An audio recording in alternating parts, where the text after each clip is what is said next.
I pray to the divinity in you. Today, I like to give you a glimpse of the whole classical text. And I'm teaching you the way I was taught in the monastery by a great Swami who was a great mathematician in India. His name was Chakravarti. He used to teach me on the sand by drawing triangles, lines, dots, you see. And he used to explain both. The philosophy behind yoga science is Sankhya philosophy, which means Samyak Akhyate, that explains the whole. The human life on all levels, human relationship with the universe, how universe came into existence, how many tattvas are there, whether Sankhya has two branches. One branch did not believe in the existence of Ishvara. And Seshwar and Nirishwar, there are two branches. It means the philosophy is so embracing, it embraces the whole universe. Even if you are agnostic, atheist, you'll get something from that philosophy, which is called Sankhya philosophy.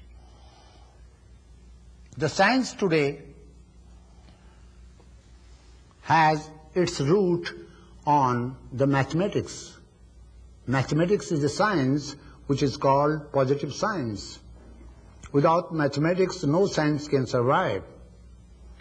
Sankhya gave birth to mathematics first. So, I would like to explain to you and give you the whole picture of this classical text. I am sorry to change the topic. Today's subject matter was Abhyas Vairagyabhyam Tannirodha. As Dr. Awasthi, my director, fixed up the subject matter for me, I little what with his permission and your permission change it.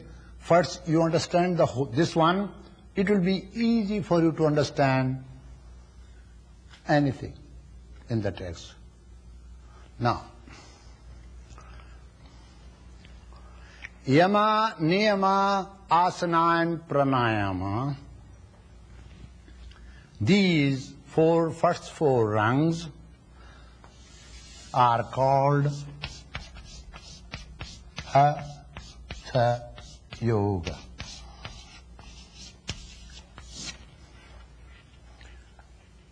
Many of the Indian writers, I feel sad, Hatha means they say use your force. No.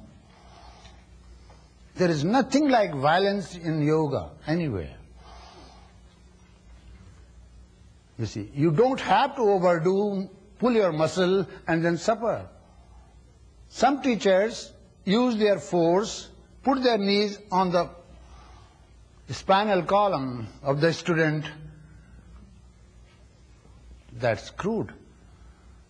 Hatha does not mean using the force.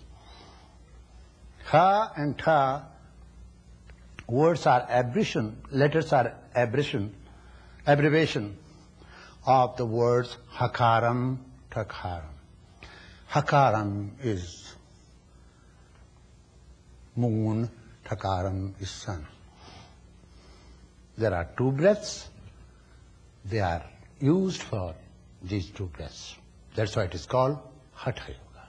Now, I would like to tell you how Hatha Yoga came into existence. Patanjali mentions about posture, but then it is up to teachers to mention it. The science of Hatha Yoga is only 100 years old, and the codifier of that science, it existed before, but the codifier of that science is Atmanand Suri. He was a grastha. He was a householder. He was not a Swami. He was not a renunciate. Yet, His method is used all over the world. Postures. You see. Now, this science is limited up to this first 4 rung. 1, 2, 3, 4. Actually, not even these first 2, but 2. Asana and pranayama. Various postures. Many postures are learnt by yogis from the trees, from the birds, from the animals who live under the water, in the water, even from cobra, you see. Here human being became active to know from all kingdoms, kingdom of animal, kingdom of birds, kingdom of human beings. This science developed only 100 years ago. Developed means systematized and organized so that others can follow and study this science. This is called Hatha Yoga. You see. But Patanjali's Ashtanga Yoga, 8 limbs of yoga, I call the 8 rungs of the ladder of yoga. Yoga here means samadhi. It has many connotations. You see, yoking. As thy yoke, it is mentioned in the Bible. Yoga here means samadhi. The aim and object of yoga is to attain the highest rung, which is called samadhi. Then, this is a wrong translation, because there is no equivalent word in the English. There are 3-4 words which became very common and adopted by English language, like karma, maya, samadhi, pandit, they call it political pandit, fakir. Such words have been borrowed, accepted by English language. Mahatma Gandhi created a word which is very famous in English language these days. That's called Himalayan blunder.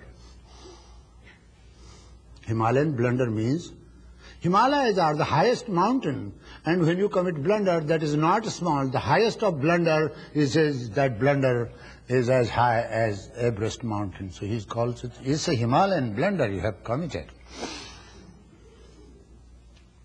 You see. Now let me start it from Yama. Yama, Niyama. There are 2 sets of laws which an aspirant should follow. A set of laws applied to his individual self, and another set of laws applied for society. You are an individual. But at the same time, there are other individuals. You cannot live without relationship or interaction in the world, no matter how much you isolate yourself. Suppose you say, I am studying yoga for myself and not for anybody else. This attitude will lead you towards egotistical way of life. So yoga, from the very beginning, has large, expensive approach, wide approach towards life. You are not meant for yourself only.